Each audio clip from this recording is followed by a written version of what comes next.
Pamilyar ba ito sa'yo? 3:00 na naman ng madaling araw at muli kang nagigising para maglakad papunta sa banyo.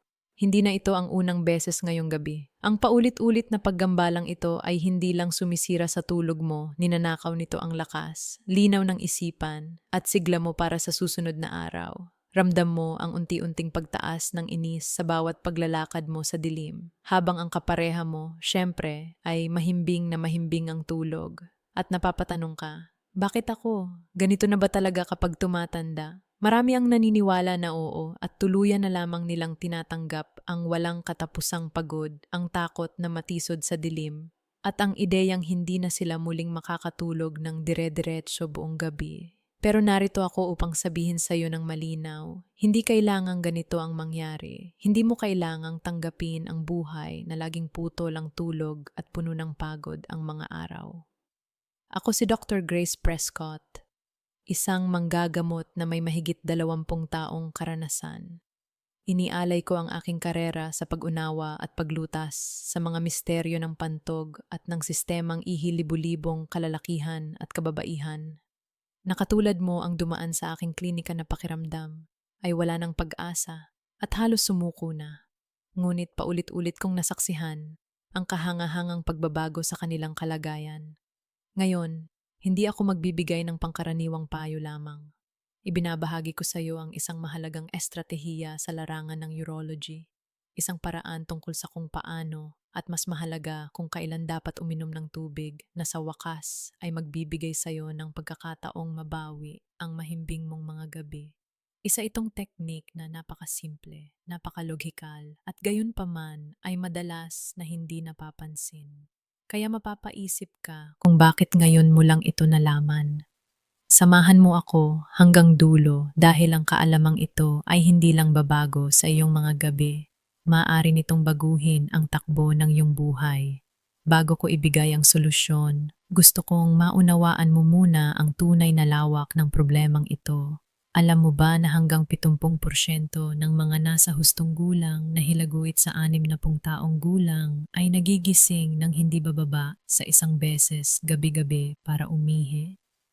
At para sa marami, hindi lang ito isang beses, kundi dalawa, tatlo, o higit pa.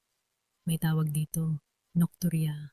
At hayaan mong maging malinaw ako, kahit na ito ay karaniwan, hindi ito normal. Hindi ito simpleng kapalit ng pagtanda na dapat tanggapin na lang. Isa itong sirena na umaalingaw-ngaw sa gitna ng gabi, isang babalang senyales mula sa iyong katawan, at ang mga epekto ng hindi pagpansin dito ay mas seryoso kaysa sa inaakala mo. Manatili ka hanggang sa huli dahil ibubunyag ko hindi lamang kung bakit ito nangyayari, kundi pati ang eksaktong estratehiya, ang paraang itinuturo namin sa aming mga pasyente upang maputol ang nakakapagod na siklong ito. Ipinapangako ko ang huling revelasyong ibabahagi ko ay maaaring tuluyang magbago sa iyong mga gabi. May dahilan kung bakit tinatawag naming tahimik na epidemya ang nocturia. Hindi ito pinag-uusapan ng karamihan. Marami ang tahimik na nagtitiis. May kasamang hiya o simpleng pagtanggap na lang sa sitwasyon. Ngunit sa loob ng aking klinika, naririnig ko ang mga totoong kwento. Naririnig ko ang kwento ni Michael, isang 72 taong gulang na lolo na mahilig gumawa ng mga modelong barko sa loob ng bote. Ngunit kinailangan niyang itigil yon dahil nanginginig ang kanyang mga kamay dulot ng kakulangan sa tulog.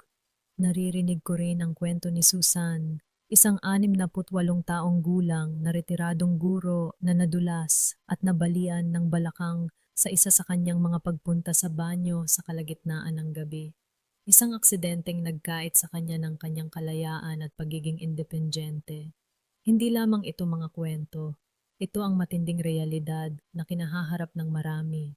At ang problema ay mas malalim pa kaysa sa simpleng pakiramdam ng pagod. Pag-usapan natin ng direkta ang mga panganib na nakatago sa likod ng mga pagbangon na ito tuwing gabi. Una, ang panganib ng pagkahulog. Sa dilim at kalahating tulog, mahina ang iyong balanse. Ang daan patungo sa banyo ay tila isang obstacle course. May alpombra, may sulok ng mesa, may kung anong nakaharang, At isang maling hakbang lamang ay maaaring magdulot ng pinsalang magbabago sa iyong buhay. Para sa isang nakatatanda, ang pagkabali ng balakang ay maaaring magsilbing simula ng mabilis na paghina ng katawan at kalusugan. Ikalawa, ang epekto nito sa iyong kalusugang pangkaisipan. Ang malalim na tulog ay hindi luho. Ito ay isang pangangailangan. Habang ikaw ay natutulog, nililinis ng iyong utak ang sarili nito. Inaayos at pinagtitibay ang mga alaala at inaalis ang mga lasong na ipon sa buong maghapon. Kapag ang tulog mo ay paulit-ulit na napuputol gabi-gabi, hindi nagagawa ng maayos ang prosesong ito. Ang alak ay isang malakas na diuretic. Mas malala pa rito. Pinipigilan nito ng husto ang paglabas ng mahalagang antidiuretic hormone o ADH. Kaya kapag uminom ka ng alak bago matulog, gumagawa ka ng delikadong kombinasyon. Una, nagdadagdag ka ng likido sa iyong katawan. Ikalawa, pinapatay mo ang preno na ginagamit ng iyong katawan para pigilan ang labis na paggawa ng ihi sa gabi. Para itong perpektong resepe para sa nokturya. Bukod pa rito, sinisira rin ng alak ang kalidad ng pagtulog at madalas kang magigising sa ikalawang kalahati ng gabi. Eksaktong oras na ang iyong pantog ay tila nagsasabi na, tama na. Ang pag-iwas sa alak, lalo na sa mga oras bago matulog, ay isa sa pinakamabisang pagbabagong maaari mong gawin. Ngayong alam mo na kung ano ang hindi gumagana, nakagawa ka na ng isang napakalaking hakbang pasulong. Nalinis mo na ang daan, handa ka na ba sa estratehiyang talagang epektibo? Ang matalinong estratehiya ng tamang hydration, 2 segundo pause, muntan, narito ang pinakapuso ng ating pag-uusap. Ito ang paraang nakatulong sa napakaraming pasyente upang maibalik ang kanilang mahimbing na tulog. Kalimutan na ang uminom ng mas kaunti. Ang bagong mantra ay uminom ng mas matalino. Ang ASIM method ay isang 5 hakbang na estratehiya na madaling tandaan. Ang ASIM ay isang acronym: Adjust, Soften, Stop, Integrate, Manage. Isa-isahin natin ito at pagkatapos ay magdadagdag pa ako ng 2 mahalagang susi para maging halos tiyak ang tagumpay ng protokol na ito. Hakbang una, A. Adjust your hydration. Dagdagan ang pag-inom sa umaga. Ang pangunahing prinsipyo ay ilagay ang mas malaking bahagi ng iyong pag-inom ng likido sa unang kalahati ng araw. Ang alak ay isang malakas na diuretic. Mas malala pa rito, pinipigilan nito ng husto ang paglabas ng mahalagang antidiuretic hormone o ADH. Kaya kapag umiinom ka ng alak bago matulog, gumagawa ka ng delikadong kombinasyon. Una, nagdadagdag ka ng likido sa iyong katawan. Ikalawa, pinapatay mo ang preno na ginagamit ng iyong katawan para pigilan ang labis na paggawa ng ihi sa gabi. Para itong perpektong resipe para sa nokturya. Bukod pa rito, sinisira rin ng alak ang kalidad ng pagtulog at madalas kang magigising sa ikalawang kalahati ng gabi. Eksaktong oras na ang iyong pantog ay tila nagsasabi na, tama na. Ang pag-iwas sa alak, lalo na sa mga oras bago matulog, ay isa sa pinakamabisang pagbabagong maaari mong gawin. Ngayong alam mo na kung ano ang hindi gumagana, nakagawa ka na ng isang napakalaking hakbang pasulong. Nalinis mo na ang daan, handa ka na ba sa estratehiyang talagang epektibo? Ang matalinong estratehiya ng tamang hydration montan, narito ang pinakapuso ng ating pag-uusap. Ito ang paraang nakatulong sa napakaraming pasyente upang maibalik ang kanilang mahimbing na tulog. Kalimutan na ang uminom ng mas kaunti. Ang bagong mantra ay uminom ng mas matalino. Ang ASIM method ay isang 5 hakbang na estratehiya na madaling tandaan. Ang ASIM ay isang acronym: Adjust, Soften, Stop, Integrate, Manage. Isa-isahin natin ito at pagkatapos ay magdadagdag pa ako ng 2 mahalagang susi para maging halos tiyak ang tagumpay ng protocol na ito. Hakbang una ay adjust your hydration. Dagdagan ang pag-inom sa umaga. Ang pangunahing prinsipyo ay ilagay ang mas malaking bahagi ng iyong pag-inom ng likido sa unang kalahati ng araw. Ang golden rule na ibinibigay ko sa aking mga pasyente ay ito. Subukang ubusin ang 75% ng iyong kabuuang likido sa maghapon bago mag-alas 4 ng hapon. Paano ito gagawin? Pagkagising mo sa umaga, magsimula sa 1 o 2 basong tubig upang paandarin ang iyong sistema. Sa buong umaga, magdala ng bote ng tubig at uminom ng paunti-unti ngunit tuloy-tuloy. Huwag hintayin na mauhaw ka. Ang pagkauhaw ay senyales na nade-dehydrate ka na. Sa tanghalian, uminom muli ng 1 basong tubig. Sa ganitong paraan, binibigyan mo ang iyong mga bato ng buong maghapon upang iproseso ang mga likido habang ikaw ay aktibo at nakatayo. Nakikipagtulungan ka sa natural na ritmo ng iyong katawan. Pagsapit ng alas 4 ng hapon, maayos at sapat na ang iyong hydration. At ngayon, maaari na tayong magsimulang maghanda para sa gabi. Hakbang ikalawa, S. Soften the transition, dahan-dahang maglanding mula alas 4 ng hapon pataas. Huwag mong biglaang itigil ang pag-inom ng tubig. Pumasok tayo sa tinatawag na landing phase. Mula sa oras na ito hanggang hapunan, bawasan ang dami, maaring kalahating baso lamang kung ikaw ay nauuhaw. Napakahalaga ng hapunan, subukang kumain ng hindi bababa sa 3 oras bago matulog at sa mismong hapunan, uminom lamang ng sapat para makatulong sa paglunok ng pagkain. Kaunting higop, ayos lang. 1 buong baso, hindi na kailangan. Ang unti-unting pagbawas na ito ay nagsasabi sa iyong katawan na oras na para pabagalin ang paggawa ng ihi. Hakbang ikatlo, S. Stop in time. Ang sagradong sona.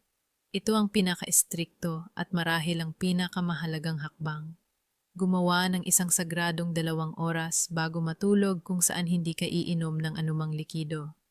Kung ang oras ng tulog mo ay alas 10 ng gabi, ang huling patak ng iniinom mo ay dapat alas 8 ng gabi, walang palusot. Ang 2 oras na ito ang panahong kailangan ng iyong mga bato upang tapusin ang huling pagsasala at maipadala ang natitirang ihi sa iyong pantog bago ka tuluyang makatulog. Kapag uminom ka sa loob ng 2 oras na iyon, halos tiyak na magiging abala pa rin ang iyong mga bato habang nakahiga ka na maghahanda sa iyo para sa pagbangon bandang alas 1 o alas 2 ng madaling araw. Kung natutuyo ang iyong bibig, maaari kang magmumog ng hindi nilulunok ang tubig o uminom ng napakaliit na higop, ngunit hindi 1 buong baso. Ang patakarang ito ay sagrado.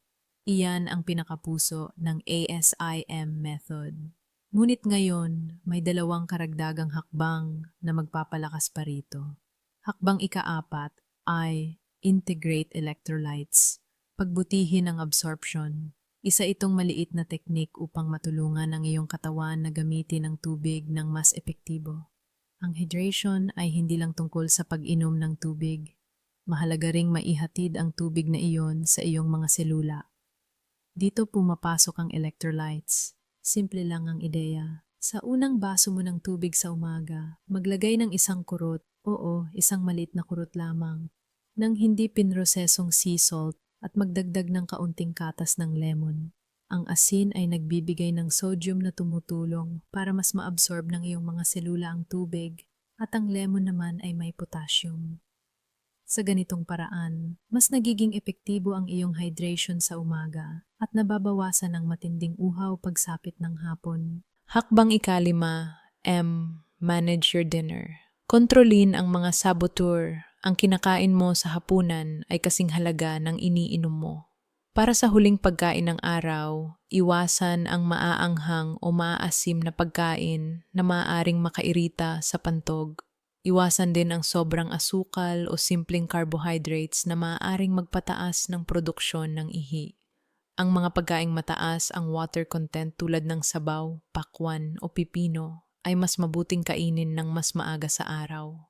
Iwasan din ang tsokolate at caffeine na kilalang nagpapasigla sa pantog at syempre walang kape, tsaa o soft drinks sa gabi.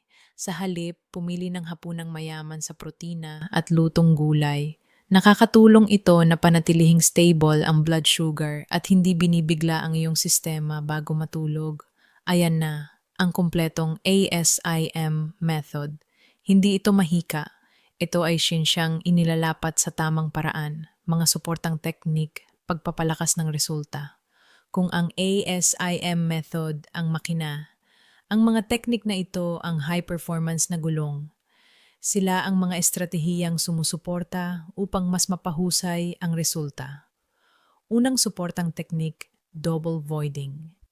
Siguraduhing walang laman ang tangke.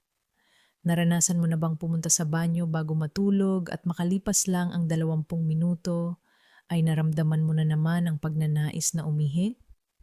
Madalas, ito'y dahil hindi mo lubusang naubos ang laman ng iyong pantog. Ang technique na double voiding ay simple pero napakalakas ng epekto. Bago ka matulog, pumunta ka muna sa banyo. Umupo sa inidoro. Oo, pati kayong mga lalaki. Ang pagupo ay tumutulong para ma-relax ang pelvic floor muscles at nagbibigay daan sa mas kumpletong paglabas ng ihi. Kapag sa tingin mo ay tapos ka na, huwag ka munang tumayo. Maghintay ng mga 30 hanggang 60 segundo. Mag-relax lang. Pagkatapos, bahagyang yumuko pasulong at subukang umihi muli.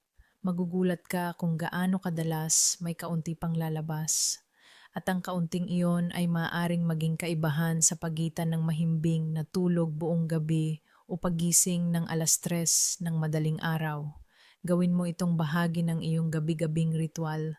Ikalawang suportang teknik, ang gravity elevator. Pamahalaan ang mga likido sa katawan. Naalala mo ang likidong bumabalik mula sa iyong mga binti kapag ikaw ay humihiga. Maaari natin itong maagapan. Ang solusyon, ang gravity elevator. 1 o 2 oras bago matulog habang nagbabasa o nanonood ng TV, itaas ang iyong mga binti ng mas mataas sa antas ng iyong puso.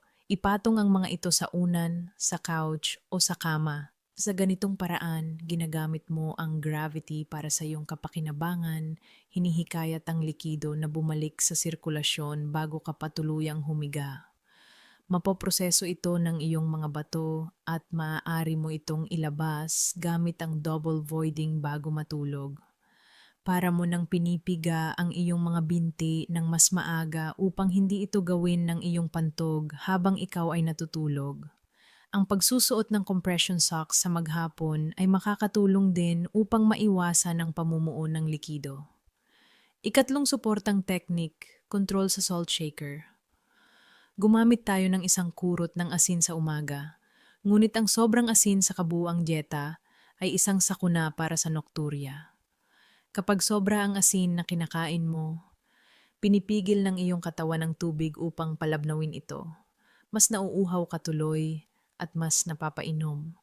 Bukod pa rito, kailangang magdoble kayod ang iyong mga bato para alisin ang sobrang asin at kailangan nila ng tubig para magawa iyon na sa huli ay nagiging ihirin.